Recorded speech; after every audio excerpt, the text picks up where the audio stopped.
books today. Not my reading glasses. See a lot better, of course. Sorry, I'm just tired.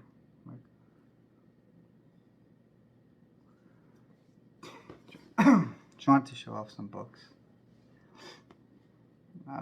This has to do with our American founding and stuff. I guess I'll start with this one. This one's written. This is from someone named Richard Stubby. It's just sorry, I'm trying to get comfortable. It's called The Declaration of the American Mind, America's True and Lasting Character, right? Sorry, I'm trying to speak clearly. Looks like this. This is the unanimous Declaration of the 13 United States of America. All men are created equal, that they are endowed by their Creator with certain unalienable rights, that among these are life, liberty, and the pursuit of happiness. There's a quote from Alexander Hamilton on the bottom. It says, the sacred rights of mankind are not to be rummaged, for among old parchments or musty records they are written as with a sunbeam in the whole volume of human nature by the hand of divinity itself, and can never be erased or obscured by mortal power, which is the sacred rights of mankind, which are God-given, which means it is not by enforcement. Cannot be obscured by human enforcement.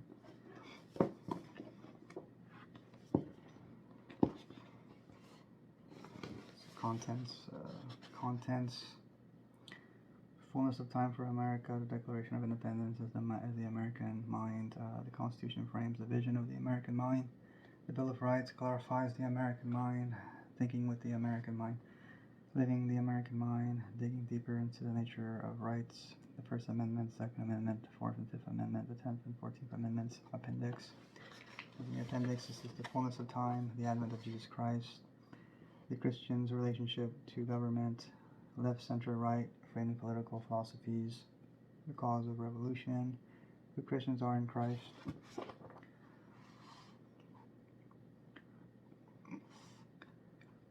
Let's see, I just read briefly, I guess, from it. Just kind of.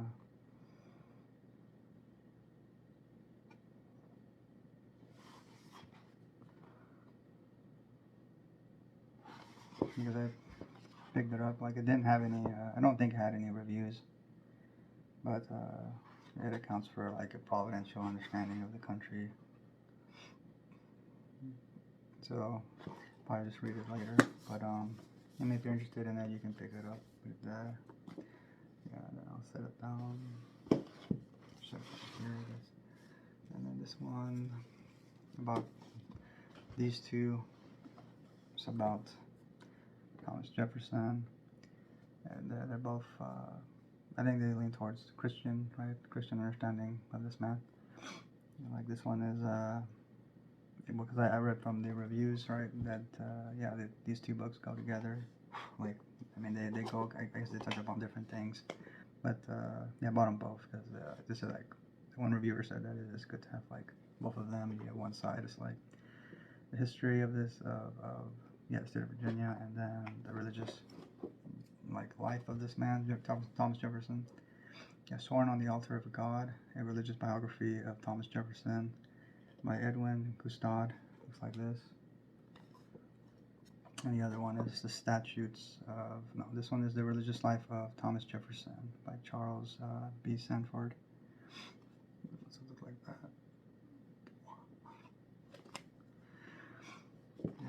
This one, Sworn on the Altar of God. It says, this acclaimed biography explores the religious life of Thomas Jefferson and the contribution his strident commitment to religious liberty made to the formation of the nation. Renowned historian Edwin S. Gustad chronicles Jefferson's intellectual growth, paying particular attention both to Jefferson's private struggle to come to grips with his own faith and to his public role as champion of religious liberty. This superb work will be of value to scholars, historians, students, and all general readers interested in the religious life of one of the America's most significant figures.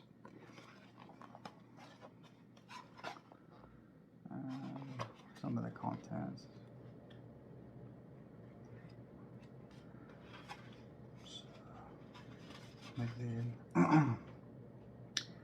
The first chapter is just called the Angelican. The second chapter is the student of the Enlightenment. The third is the revolutionary. Fourth is the statesman. 5 is the religious reformer. 6, the educator. 7, the eternal vigil. 8, a religion for the people. And it says note on the sources. Let's see.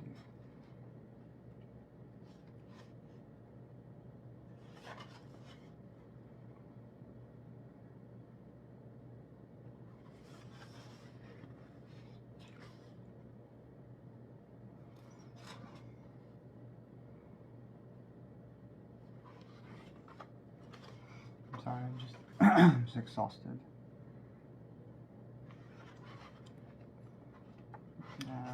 I just show off the books. This one, The Religious Life of Thomas Jefferson.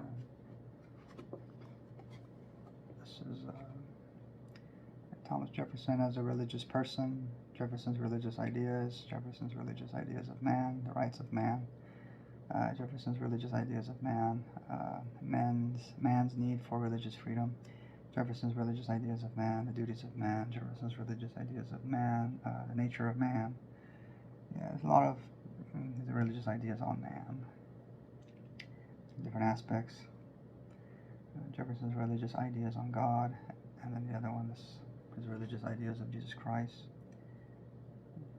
He has ideas on life and death. He has the appendix on Jefferson's Bible, his quote-unquote Bible. Let's see, let me just look at.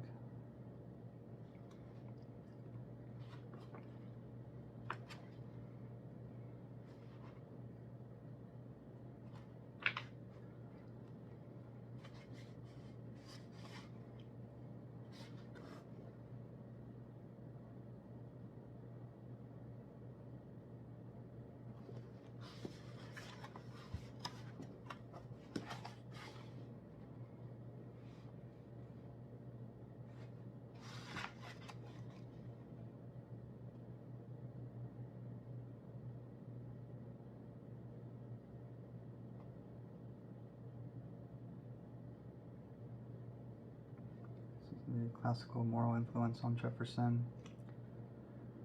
Jefferson came by his interest in morality instead of sectarian religion naturally, for this theme was common in the Enlightenment.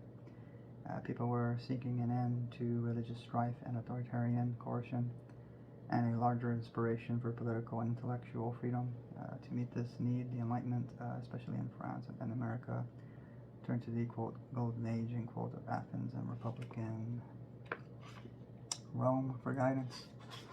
There was a revival of interest in the classical period. Slaves, ships, and towns were given Latin and Greek names, as seen in such American cities as Syracuse, if I said correctly, Cicero, and Cincinnati. And many authors assumed classical pseudonyms. So strong was the emphasis of the classics in the 18th century that not only was the college curriculum filled with their study, but many courses in the academies and colleges were taught in Greek or Latin. Jefferson was well versed in the classics. As a child, he was taught by the Reverend Williams Douglas, a clergyman from Scotland who taught boys in his home, quote, the rudiments of Latin, Greek, and French, end quote. Then he studied with the Reverend James Maury, quote, a correct classical scholar, end quote, and attended the College of William and Mary. All this life Jefferson values his readings of the classics and, quote, all the beauties of their originals, end quote, as one of the greatest, quote, luxuries, end quote, his father had provided for him. He says, Jefferson, interested in the philosophies of Roman Stoicism and Epicureanism, was due to the fact that they provided systems of morality independent of both church and state, just as the medieval theory of the divine right of kings. To rule had as a corollary to the theory of nobleness, noble esse oblige, that the nobility had an obligation to govern benevolently and responsibly. responsibly. The new enlightenment theory of the God-given right to man to rule themselves had offsetting a belief and duty of man to live morally in society. It was natural then for Jefferson to find in his college classical studies codes of morality and ethical standards to support his social and religious theories. The Greek poets and dramatists were the first writers to reveal to him the great moral issues of human life, and they continue to inspire him all his life. And it goes on to talk about Epicurean philosophy. It says, quote, Jefferson stated, quote, I consider the genuine, not imputed doctrines of Epicurus as containing everything rational and moral philosophy with which Greece and Rome have left us, end quote. He went on to characterize Cicero as, quote, enchanting, end quote. Plato as an, quote, incomprehensible mystic, end quote, and Seneca as, quote, a fine moralist. But the greatest of all reformers was Jesus of Nazareth, end quote.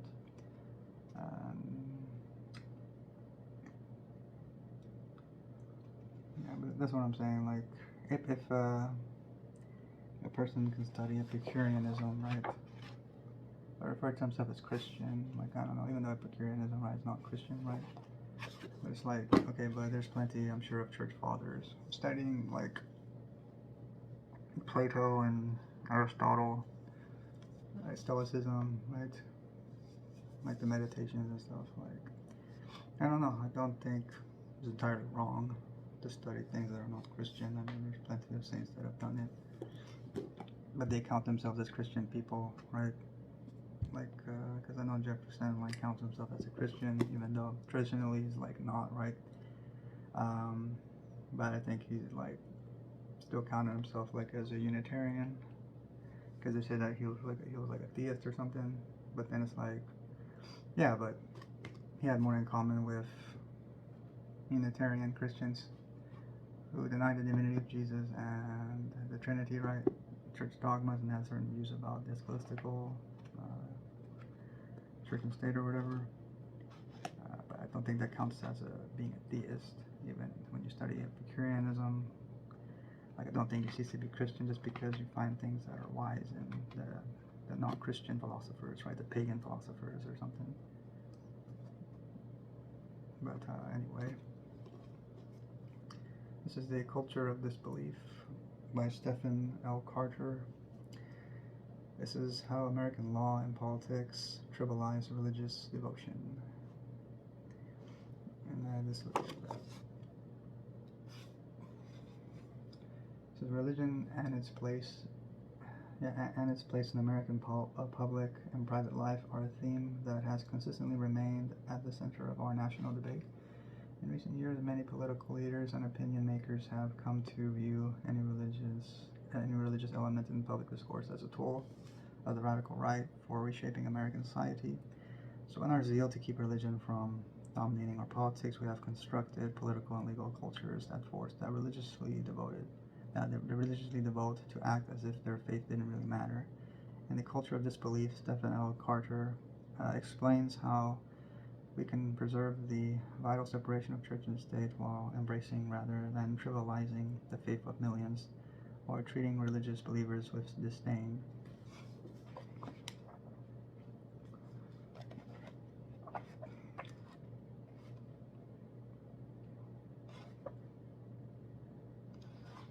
There's a chapter on the quote, Christian nation, and quote, and other horrors.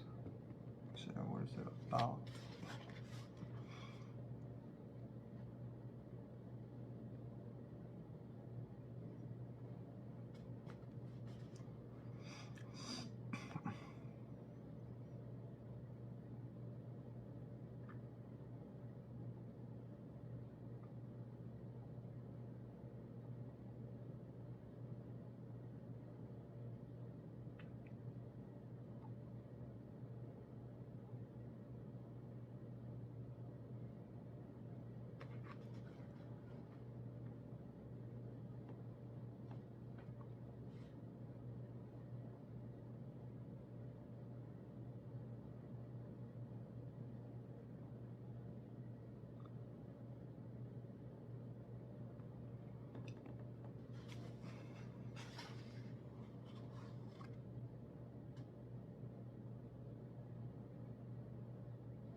Then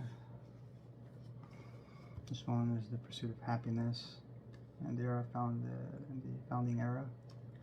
This is by Carly Ann Conklin. Looks like this.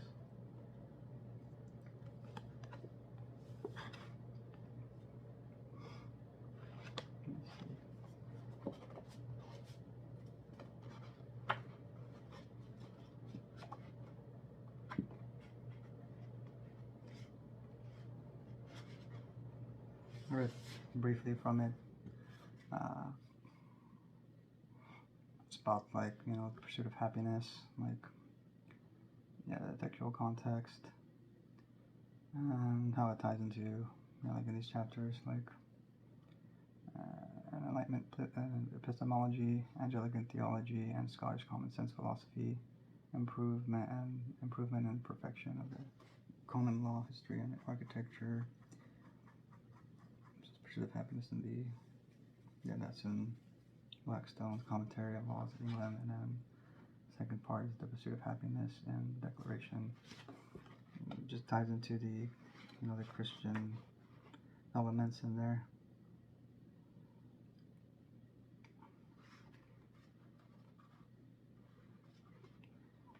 Let's see. This one is this chapter. This quote, "No new ideas," end quote. 4 strands of founding era thoughts. Yeah, because this author believes there's a synthesis of some different elements, right, that are woven together, including a Christian principle and stuff. It says, what did the Declaration mean at the time of the founding? When asked about the drafting of the Declaration, both John Adams and Thomas Jefferson stated that it contained no new ideas. In an August 6, 1822 letter to Timothy Pickering, Adams stated,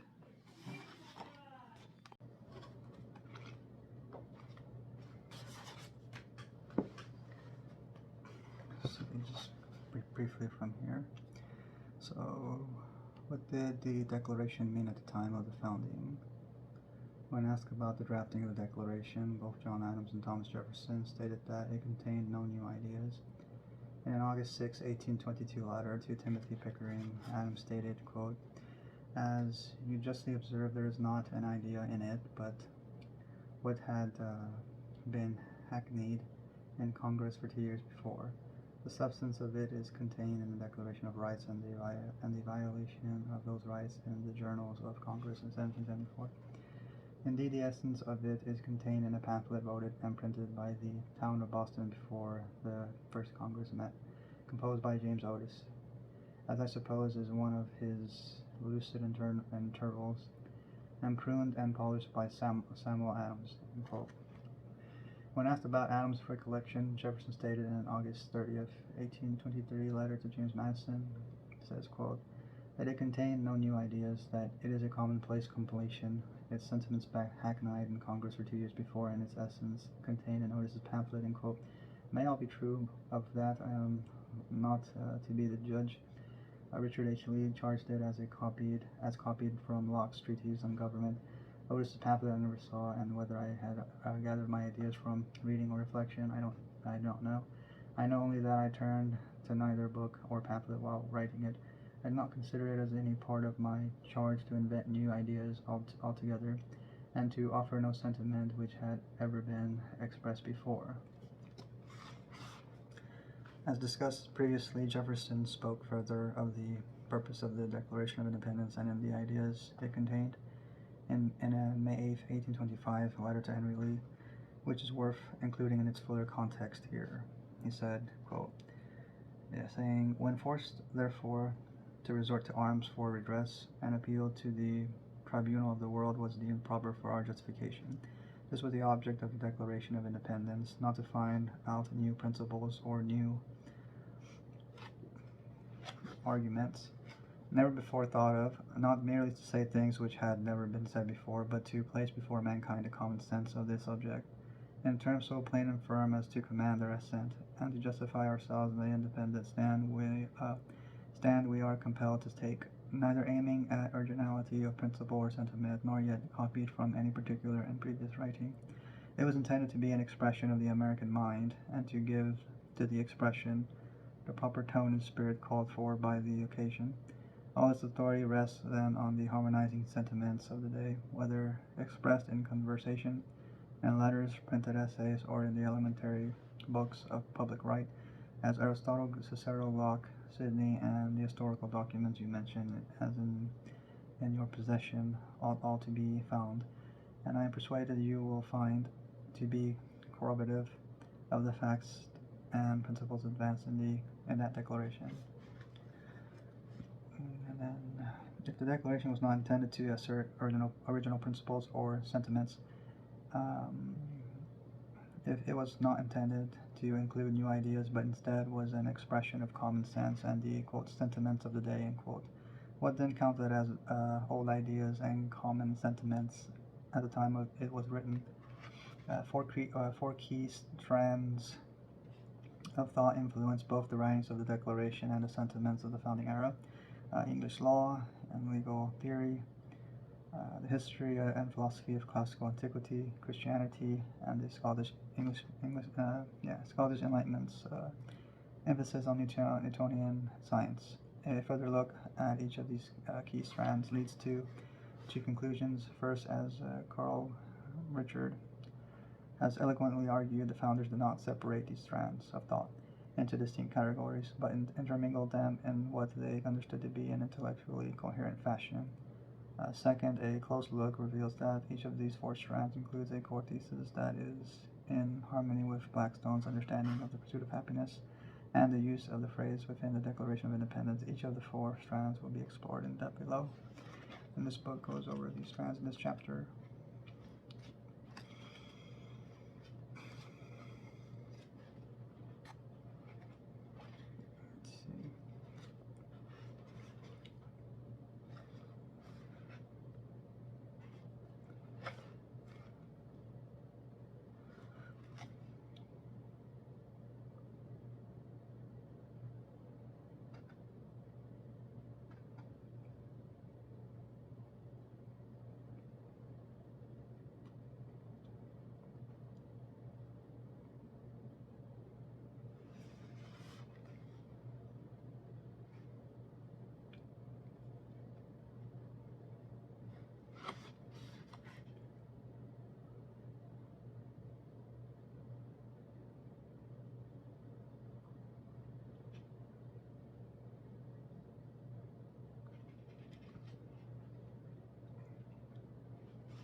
Because I just read briefly from it.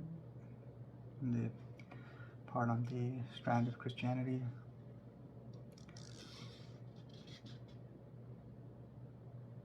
So just read a little bit, kind of just give you an idea of what it says.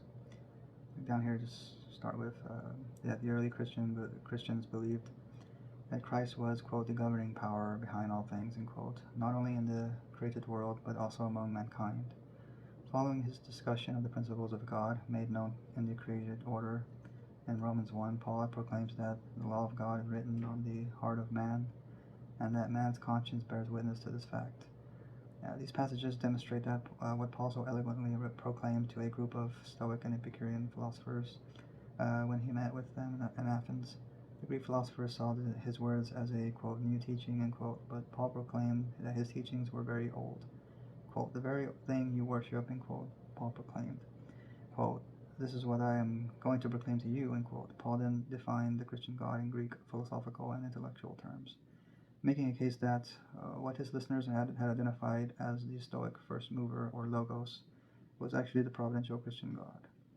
He said, the God who made the world and everything in it is the Lord of heaven and earth, and does not live in temples built by human hands, and he is not served by human hands as if he needed anything. Rather, he himself gives man life and breath and everything else. He marked out their appointed times in history and the boundaries of their lands.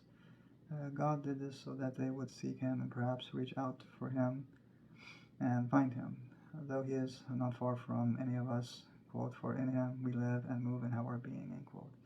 As some of your own poets have said, quote, we are his offspring, end quote. English legal theorists followed this trend as they interpreted the English law through a combination of classical Stoicism and Christianity, and they were not alone. Montesquieu argued in language that reflects elements of both Stoicism and Christianity that, quote, God is related to the universe as creator and preserver. The laws by which he created all things are those by which he preserves them. He acts according to these rules because he knows them. He knows them because he made them, and he made them because they are in relation of his wisdom and power. The law which impressing on our minds the idea of a creator inclines us towards him, and the first is in importance, though not in order of natural laws, end quote. Yet this overlap of ideas between Stoicism and Christianity went only so far. Not one of the Gospel writers would have claimed that the God who created, sustained, and actively intervened and is created was fully represented by a Stoic first mover, where ancient philosophy envisioned, quote, impersonal forces that did not concern themselves with individuals and their lives, end quote. Christianity envisioned a, quote, wise and loving form of divine intervention, end quote. A conception of the providential God as first mover that we see in the writings of John Jacques Bartholomew, whose legal philosophy not only was heavily mirrored in Blackstone's commentary, but also was quite compelling to the founders. I'm going to just stop there to give you an idea of what the book's about. And this one, I bought this one recently. This one is Everyone Orthodox to Themselves. This is John Locke and His American Students on Religion and Liberal Society by John Coleman. It looks like this. I think that's Jefferson's Bible there, because it's like has specific cutouts. It says, quote, John Coleman returns to John Locke and three thinkers he calls Locke's American students to mount a counteroffensive against the recent upsurge of illiberal thinking. Coleman's readings of Benjamin Franklin, James Madison, and Thomas Jefferson are astute and subtle.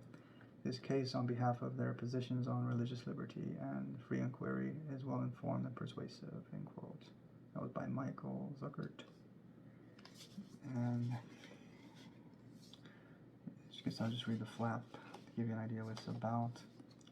Let me see, it says, Religious liberty is one of the hallmarks of American democracy, but the principal architects of this liberty believed that it was only compatible with a certain form of Christianity, namely a liberal, rational Christianity. Conservative and post-liberal champions of the freedom of religion often ignore this point, sometimes even arguing that Orthodox Christianity was or should be at the root of democratic liberty. Everyone orthodox to themselves. John Coleman's close study of the religious views and political ideologies of John Locke, Benjamin Franklin, James Madison, and Thomas Jefferson shows otherwise. Coleman demonstrates that Locke and his three American students specifically took aim at the idea of orthodoxy, which they argued continuously tempted its believers to try to impose an artificial uniformity upon the religious diversity that naturally exists in society, and thought it necessary to advance a more rational, non-dogmatic Christianity. Given the threat they saw religious orthodoxy posed to a free liberal society. While recent arguments have endorsed the idea that there is a crisis of liberalism that can only be met by the revival of a more orthodox form of religious devotion, Coleman argues that, over here, Coleman argues that according to some of the most prominent American founders and their philosophic predecessors, such orthodoxy is incompatible with religious freedom and the right to free inquiry.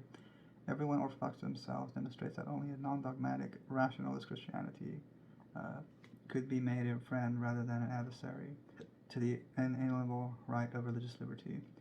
Coleman's work reveals how the reform of Christianity and with it the inculcation of a particular theological disposition is necessary to secure religious liberty and the right of free inquiry.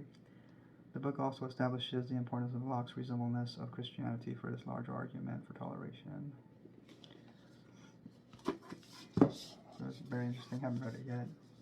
You can pick it up if you find it interesting, but it kind of reminds me of like what I was thinking, like how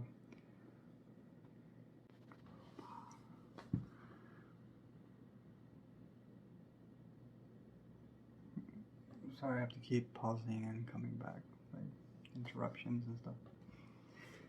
Uh, this one is biblical patriotism and evangelical alternative to nationalism by Adam Wyatt. Looks like this. And I think it's like a form of alternative to nationalism, but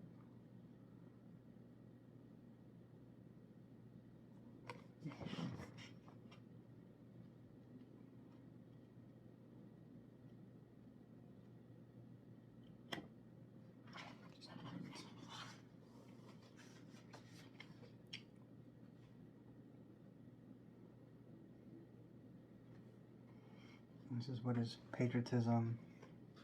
A simple defining of, quote, patriotism, end quote,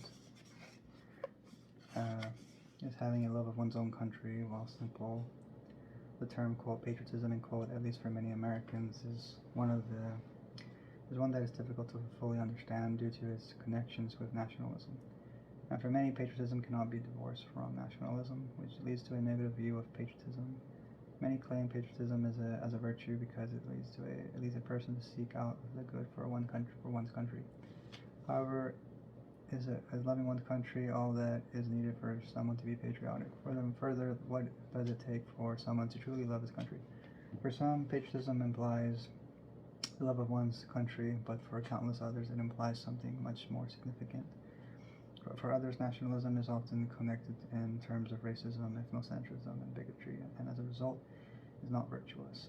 What is needed is an understanding of what patriotism is. And what it entails to see if it has any connotations with biblical virtue. Much overlap exists between the concept of country and nation within the concept of patriotism and nationalism. But the interest in patriotism and nationalism is a relatively modern phenomenon. A resurgence of nationalist, quote, movements, end quote, in the global world has combined with challenges of modernization, migration, and the resulting multiculturalism to provide for an increased interest in a philosophical understanding of both patriotism and nationalism. Both terms involve the love and identification of a nation or entity along with a concern for it. In patriotism, the object of love and identification is one's country or patria, but for nationalism, the object of love is one's nation or natio. Igor Primoratz argued that both terms are connected and understood as being the same set of beliefs and feelings, but with a different object. Defining patriotism, and this is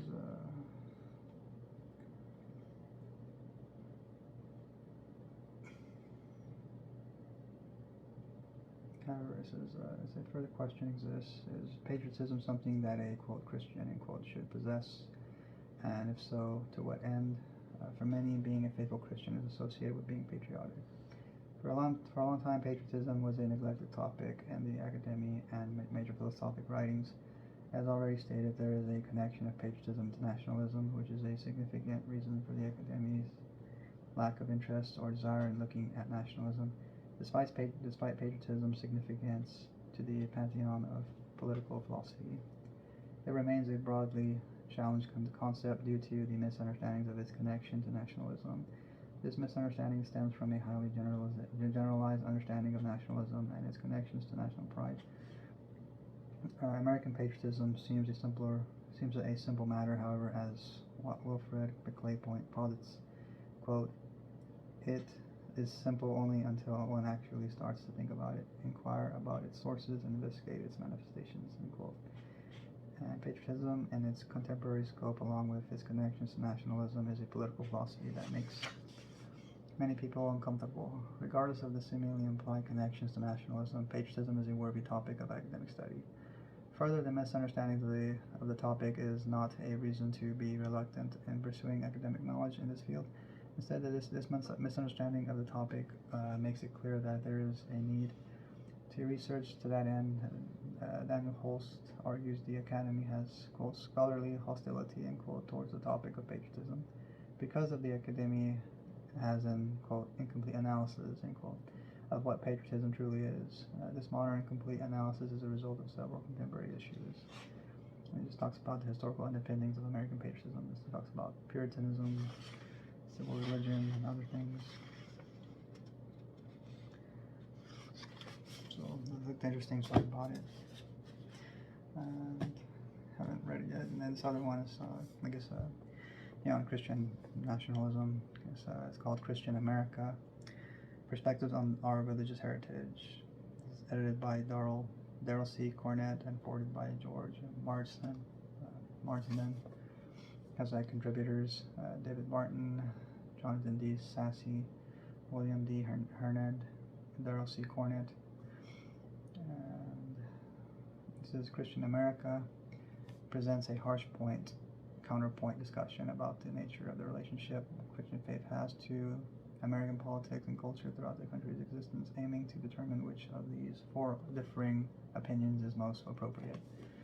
It has different people stating their positions, like David Barton, and then the other people that have their own positions, and then they critique each other and have a response to each other. Like the first chapter is America Distinctly Christian by David Barton. David Barton. And he states his case for his position. And the next chapter is where's the next chapter?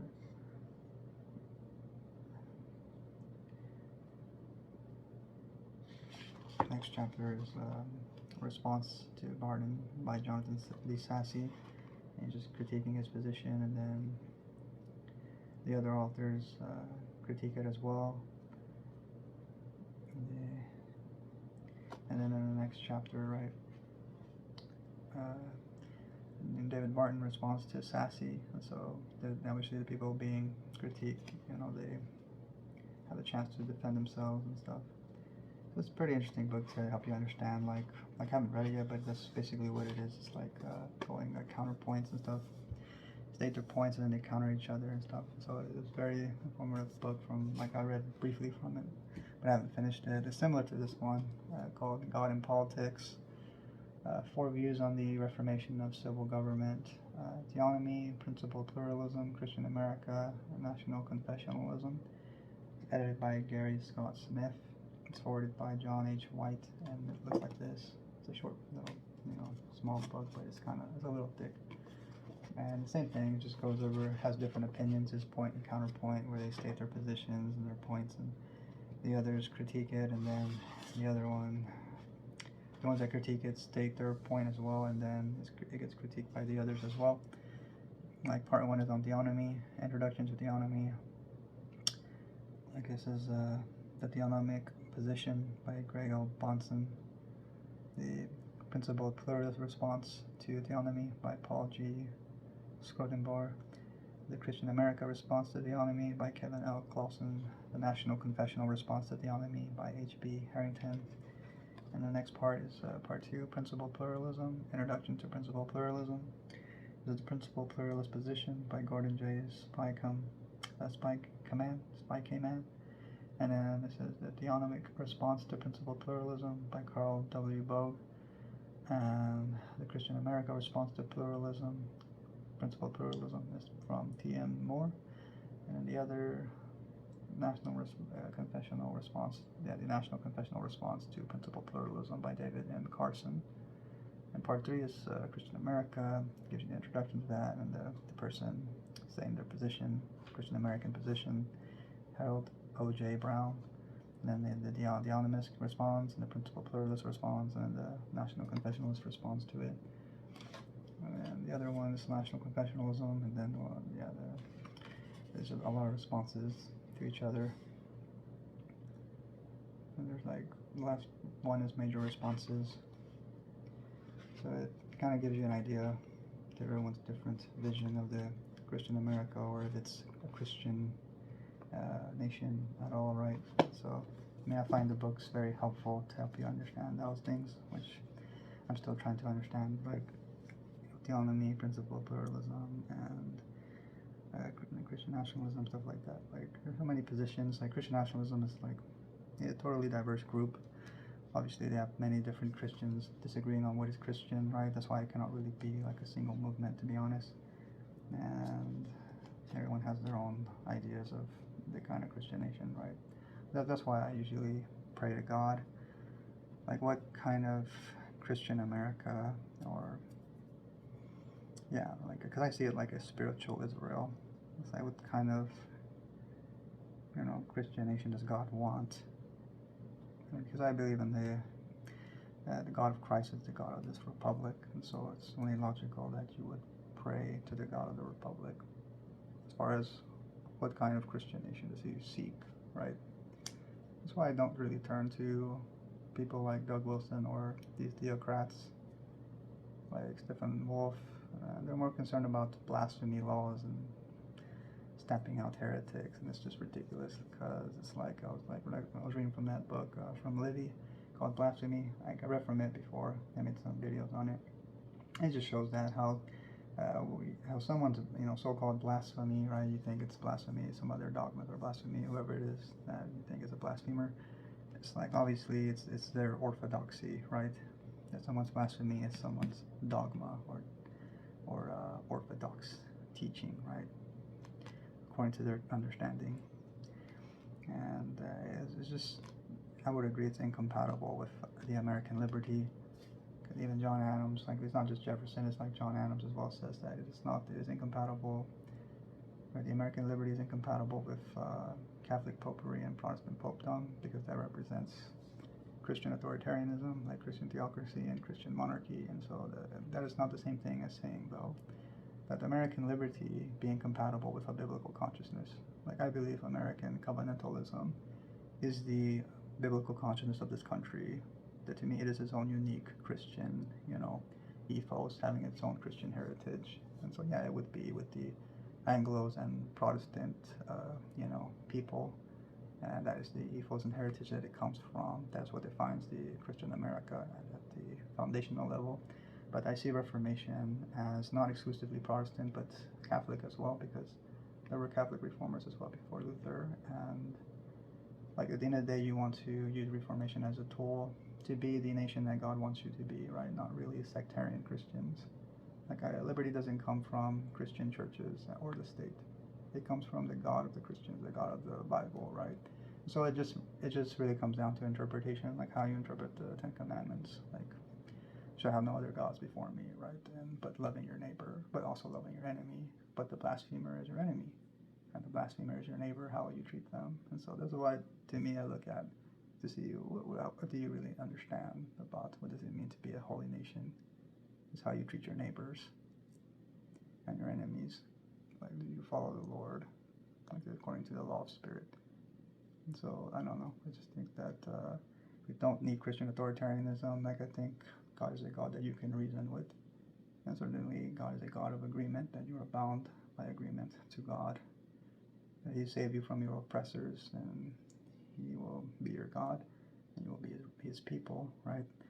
And so that's why, I pray to Him to help me understand what kind of Christian nation does Christ want, does God want, right? And not based on the opinions of the sectarian Christians. This one is for law and liberty. Yeah, for law and for liberty. This essay is on the transatlantic legacy of Protestant political thought. This is edited by Bradford Littlejohn. Like, I had received this other book. I got another book by the same author, right? Bradford Littlejohn. Right? It looks like this, the book. I got his other book on Beyond Calvinism, right? And it looked like an interesting book.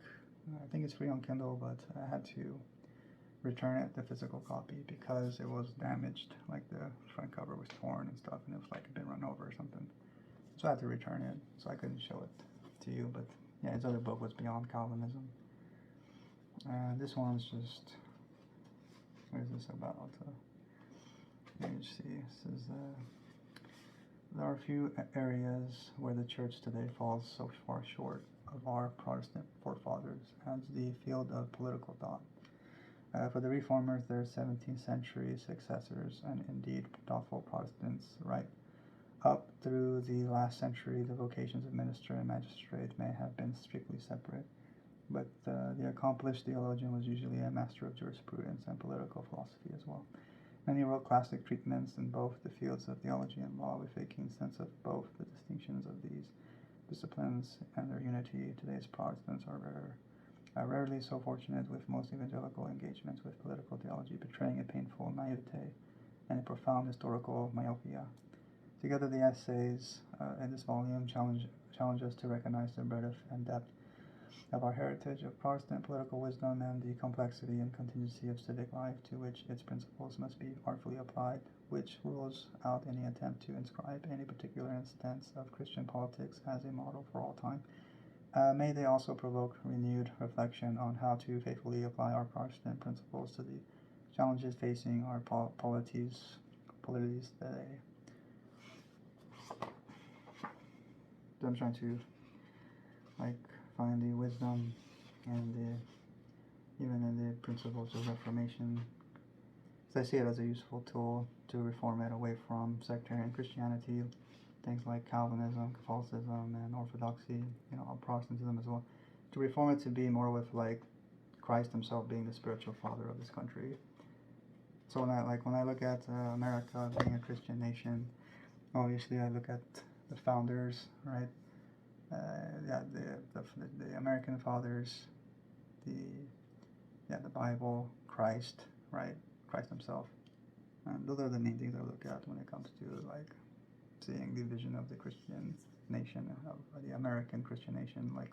I like to stress the American Christian nation because it is not really about Christian nationalism, because Christian nationalism can be defined by various different groups of Christians, Catholic, Orthodox, and Protestant, and they have their own versions of Christian nationalism and their own theories on government and politics and things like that. And so that's why I say that I define the American Christian nation by the American covenantalism as the biblical consciousness of this country, because I like to acknowledge the American liberty, Constitution, and Declaration as divine endowments by God, which is within the nature of our founding. To see that the chosen nation idea, not a Christless chosen nation like the progressives.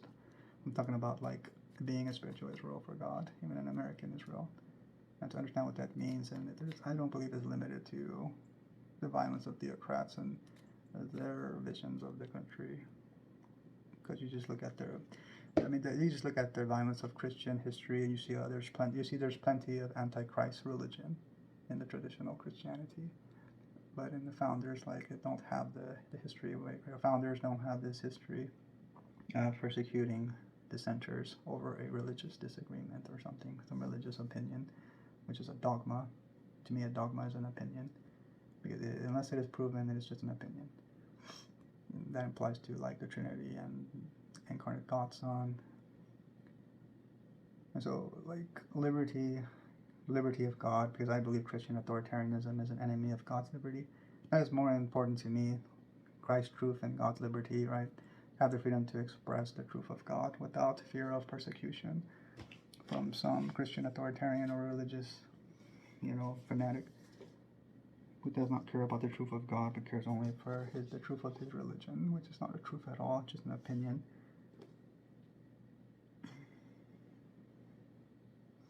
And this one is the religious lives of the Adams family, household gods, by Sarah Georgini. This looks like that. It's about John Adams and his family, their religious lives, and even the problems he was having with his son. It was one of his sons were atheistic or something. But it just talks about the Christian religion, his family and stuff. It reminds me of a spiritual biography or something, but it's over his own family, I guess, as far as their religious lives. Their religious lives, which is the Christian religion. Because he keep referring to these men as theists, but I don't see any, I don't actually see theism, to be honest. I see these people as what they see themselves as Christian people. They have more in common with Christian Unitarianism, to be honest. This is reflecting on his past. President John Adams mused that it was religion that had shaped his family's fortunes and young America's future. For the 19th century's first family, the Adamses of Massachusetts, The history of how they lived religion was dynamic and well documented.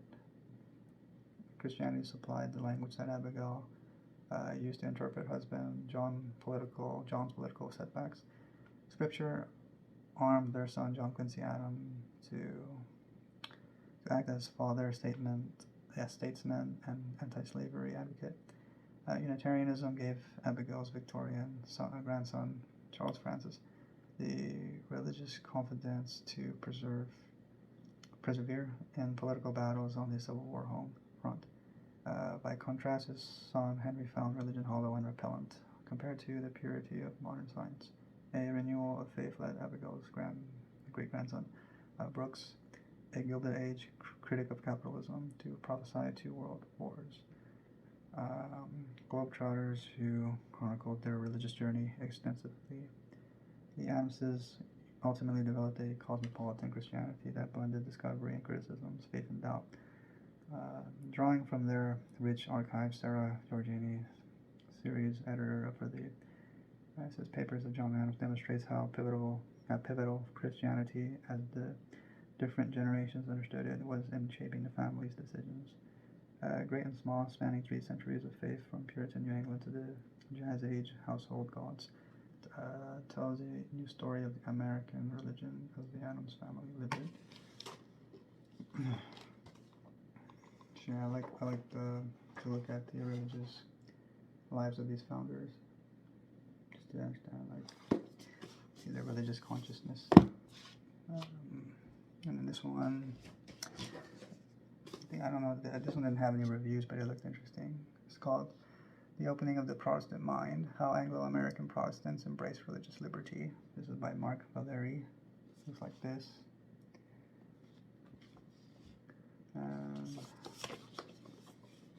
It says, during the mid-17th century, Anglo-American Protestants described Native American ceremonies as savage devilry, Islamic teaching as violent chicanery, and Catholicism as repugnant superstition. But by the mid-18th century, they would describe amicable debates between evangelical missionaries and Algonquin religious leaders about the moral appeal of Christianity, recount learned conversations between English merchants and Muslim scholars, and tell of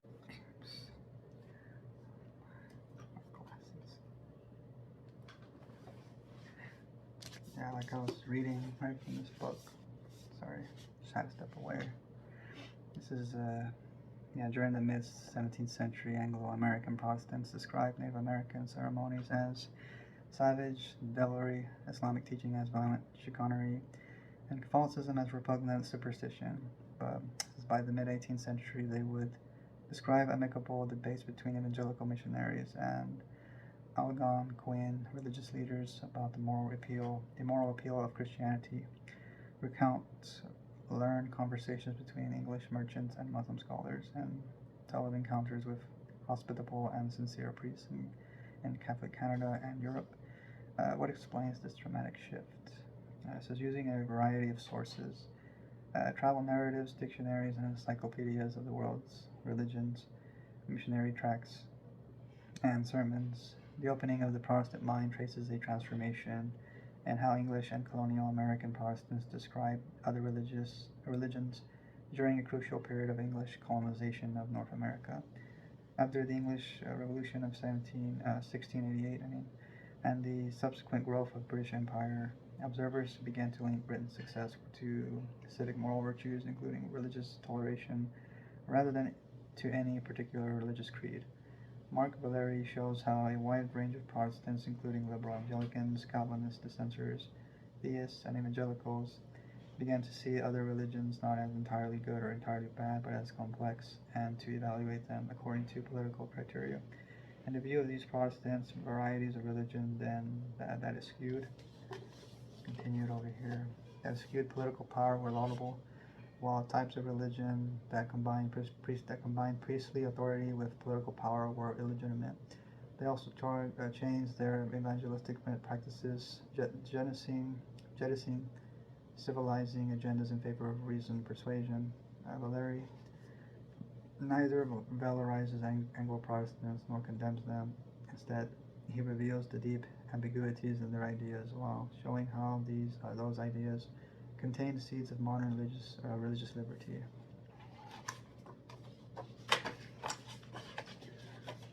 Sorry.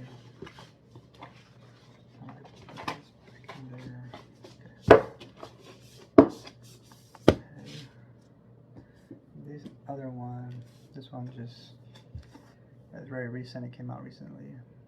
When it came in yesterday. It's called Not Stolen: The Truth About European Colonialism in the New World by Jeff Vane Paul. It looks like this. And obviously it's about this subject about, stolen lands or whatever, but it says that, it's not stolen, so hopefully it would address, this idea of these people. This is some of the first one is the Age of Discovery. That's chapter 1, 2, 3, 4, and 5. And the first part. It's the intrepid explorer or genocidal maniac. The complex case of Christopher Columbus. Did Europeans commit genocide in the New World? Were Europeans races? Were the conquistador bloodthirsty zealots? Is Europe guilty of settler colonialism to the native peoples? Were the New World civilizations equal or superior to Europe? Were Native Americans naturally peaceful and benevolent? Were Native Americans natural environmentalists? Were Native Americans natural communists? Did the founders steal democracy from Native Americans? Yeah, because I've noticed the left like to use Native Americans I don't know what's the word, romanticizing. They do the same thing like Christians do with the Pilgrims, right, and religious liberty, to try to make them look like, that they wanted liberty for all, and they were I guess, peaceful people, right, not violent. But then it's okay, but the left do the same thing with the indigenous people, making them pacifists and these sort of these pacifistic kind of people. When you can look at the violence of the indigenous and all that, and you can see that it kind of wasn't, right. So I think that the progressive people, they do the same problems, they do the same thing that the Christians do. Try to say that it's almost like it's without fault or something. It's a romanticized view or something. And the other part, third part, is American displacement. And it says, is Thanksgiving racist? It says, was Pocahontas a race traitor? Was America stolen? Were the founding fathers anti-Indian? Was the Trail of Tears genocidal? Did Europeans starve, massacre, and spread disease among the natives? Did the gold rush trigger an Indian genocide? And the fourth part, the last part, is contemporary issues. It says, did Europeans commit cultural genocide? Is using Native American names cultural appropriation? Are natives own reparations? Are they owed reparations? Conclusion, not stolen, towards a balanced history of European colonization. So it deals with those kind of topics and objections and things. And this other one, I think these other ones are not really related, right? Oh, this one's the psychology of the fruit of the Spirit, the biblical portrayal of the Christ-like character and its developments by Zoltan Dornier. This looks like that. There's the icon of the lion, the fruits of the Spirit, which to me are the principles of the kingdom that we should embody. Because when I think of America's Christian nation, I'm more concerned about being a praying nation and the consciousness, right, maintaining its covenantal consciousness, being bound to the God of Christ. And the culture, right, the social culture, progressing them towards upward towards the kingdom principles, cultivating that, a kingdom culture, if I could say that. That's more important to me than all the other stuff that some of these theocrats think that they have to do, they have to stamp out people. It's ridiculous. Some of its contents, it's introduction and rationale. Why is the composite fruit important? How can psychology complement theology in exploring the fruit of the Spirit? Why is the fruit of the Spirit relatively peripheral to theological reflection? What is the fruit of the Spirit? Defining virtues. The genre of virtue list in antiquity. Reflection of divine character. The meaning of fruits in Galatians 5:22. Summary. What is the fruit of the Spirit? The 9 facets of the fruit of the Spirit.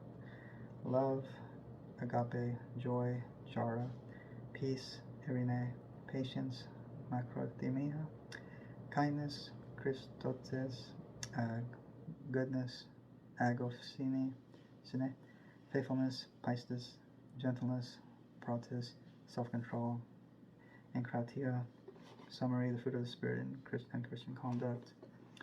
And it talks about the composite fruits and has other chapters on that, the unity of virtues, the mentions of the fruit of the Spirit, and the fruit of the Spirit, the spiritual transformation in the Bible, spiritual maturity and the fruit of the Spirit, biblical metaphor and images of spiritual formation, cultivating the fruit of Spirit in the Spirit, divine gift or the outcome of human effort, cultivating virtue, things like that. So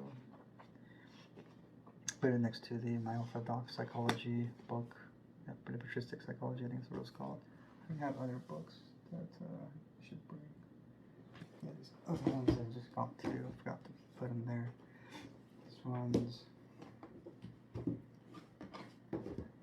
Do It America, Providence and the Invention of the United States, 1607 to 1876 by Nicholas Gouillet, things like that.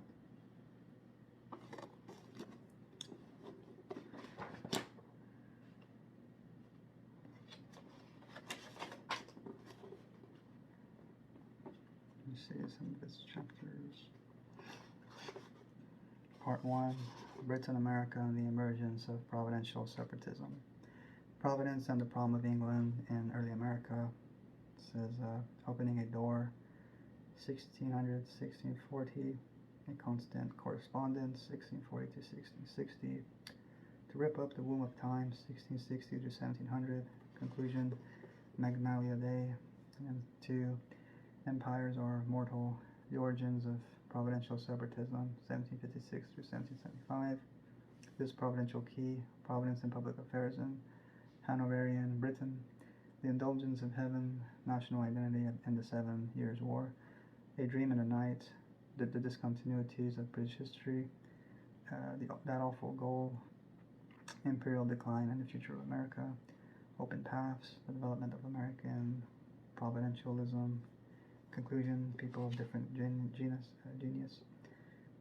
becoming a nation at once, providentialism and the American Revolution, the asylum of liberty and true religion, patriot providentialism, to deceive the elect, the limits of providential appeal, penicillars of providence, Britain and the meaning of the revolution, conclusion, Thanksgiving, 1783 and 1784.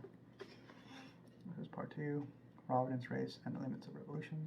This part has our glorious example, the limits of revolutionary providentialism, Providence, Reform, and Revolution, 1786 through 1796, Confounded Expectations, 1796 through 1808, The Illustrious Hereafter, 1808 through 1815, Conclusion, Citizens of the World, this is Deifying Prejudice, Race and then Removal in the Early Republic, The Hand of Heaven is in it, The Blueprint for Indian Removal, A Divine Impulse, Removing Blacks, The Obvious Designs of Heaven, Providence and the Politics of Removal, Conclusion, Judgments are yet to be visited upon us, Divided Destinies, The Providential Meanings of American Slavery, this is the fulfillment of our mission, expansion and its critics, slavery and providence, the key to American history, slavery and rationale for secession, conclusion, the great idea of national continuity, and then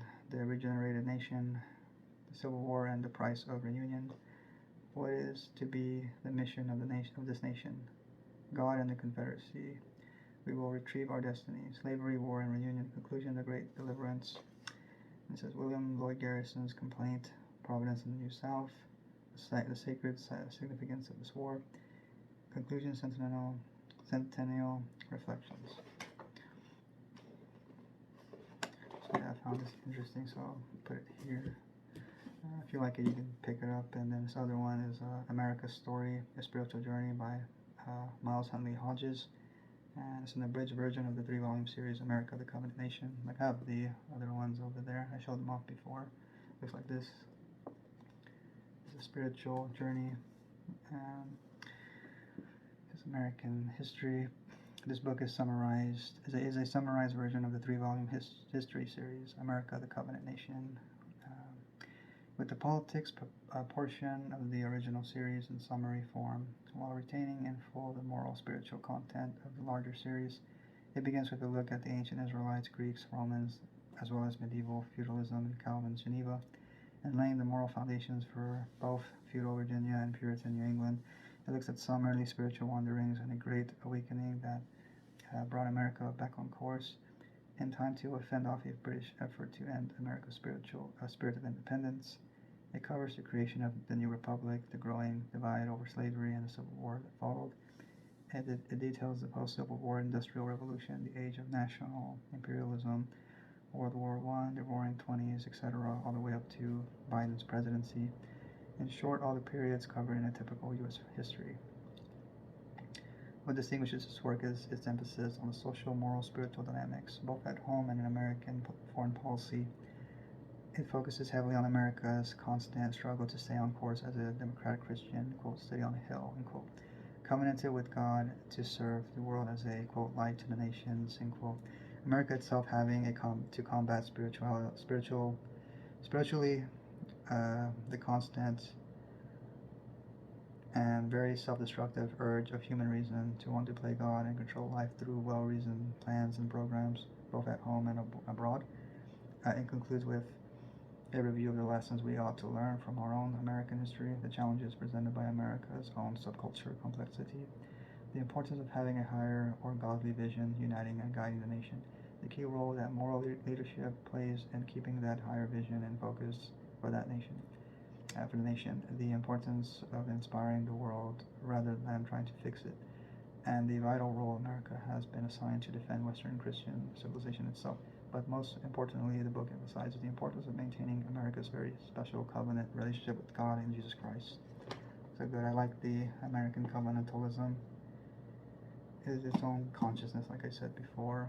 And then these other books, are not related to Christian nationalism or what is the other thing I was talking about? This one is Empire Baptized, How the Church Embraced What Jesus Rejected, the 2nd and 5th centuries through 5th century, the 2nd through the 5th century, by Wes Howard Brooke. Looks like this, and just says in his acclaimed book, Come Out, My People.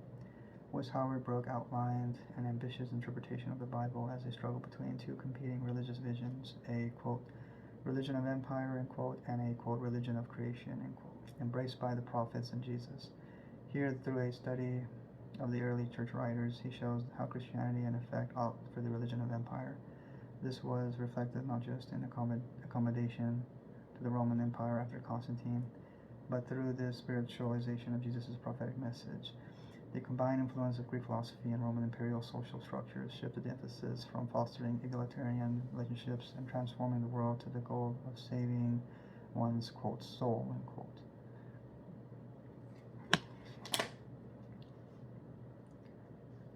It goes over these things on some of the chapters.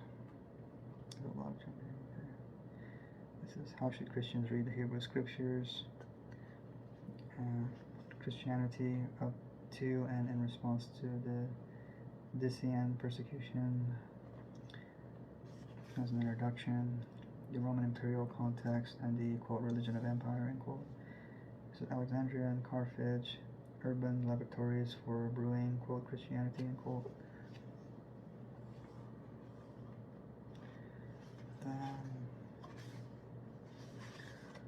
Christianity becomes the official religion of the empire. Christianity embraces empire. So it's a very interesting book that I just found online. Also got his other book, Wes Howard Brock, the same author.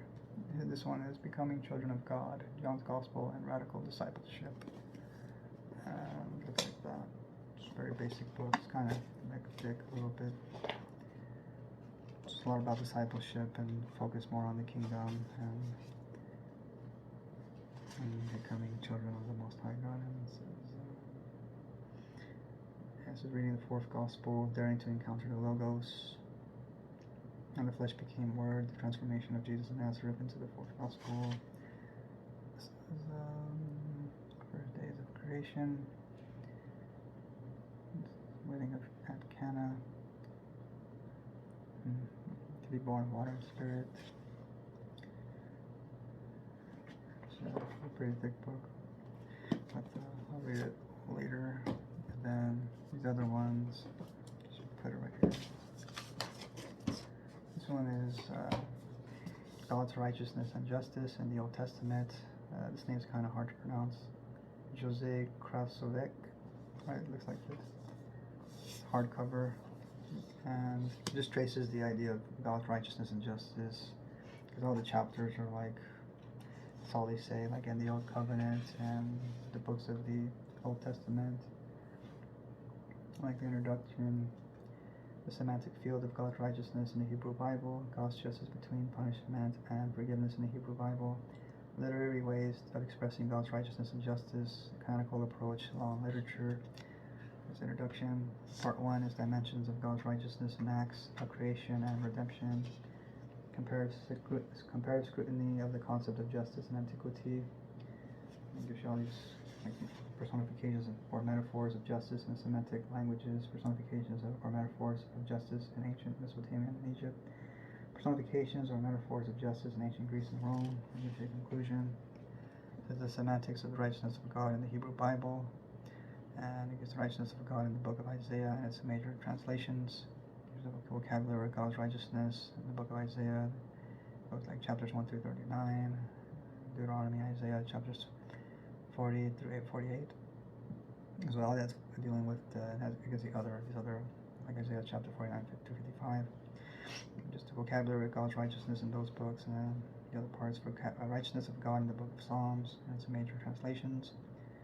Righteousness of God in book 1 of Psalms 1 through 41, Psalms 42 through 72, Psalms 93 to 89, etc. Righteousness of God in other books of the Hebrew Bible, righteousness of God in the Pentateuch, righteousness of God in the historical books, righteousness of God in the prophetic books, justification of God and His Word, in Psalm 51:6 and Romans 3:4, confession of sin in Psalm 5 through 7. Place of the world in the Bible and theology of justification, and the other second part 2, dimensions of God's righteousness and justice between punishment and forgiveness. The place of the concept of justice, reward, punishment, and forgiveness in the Hebrew Bible. Justice, reward, punishment, and forgiveness in the Pentateuch, and the former prophets and the latter prophets, hagiographa, and that gives you a conclusion. Dimension of justice between cosmic order and personal relations. A lot of, so it's basically the idea. Just goes over all these themes. So it looked interesting, so I bought it. And then this book is the Jesus Handbook by James Scrotter and Christine Jacobi. Just like this. It's pretty big. It just deals with the historical Jesus and it's like the Jesus quest. An authoritative handbook on Jesus, His world, the outcomes of His life, and the quest to locate Him in history. The Jesus Handbook is an indispensable reference work featuring essays from an international team of renowned scholars on the significance and meaning of the life of Jesus of Nazareth. Rooted in historical critical methodology, it emphasizes a diversity of perspectives and provides a spectrum of possible interpretations rather than a single unified portrait of Jesus. The handbook's dozens of authors, Jewish, Roman Catholic, and Protestant, all remain committed to the principle of interpreting the life of Jesus in context, while also giving due diligence to the implications of archaeological evidence and recent discourse in the hermeneutics of history. After an introduction that lays out the considerations of the task at hand, the authors survey the history of Jesus' research and take a look at the historical material itself, textual and otherwise. From this foundation, the handbook then details the life of Jesus before at last exploring the reception and the effects of Jesus' life and after His death, especially in the 1st century CE.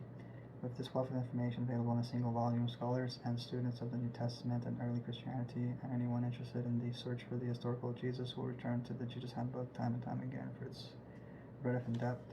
And so obviously it has like different contributors, different essays, different writers, contributors and stuff. And so, I mean, if you finish you, you can buy it. Like just tracing the historical Christ. What's it called? The Quest for the Historical Jesus or something. But anyway, these are the books I just wanted to show off, and hopefully you find some that are interesting and you can buy them or so. I just want to contribute to Christian thought, or American Christian thought, you know, to maybe give you some ideas on the American Christian nation or so. Anyway, in the Father, Son, Holy Spirit. So, thank you. God bless.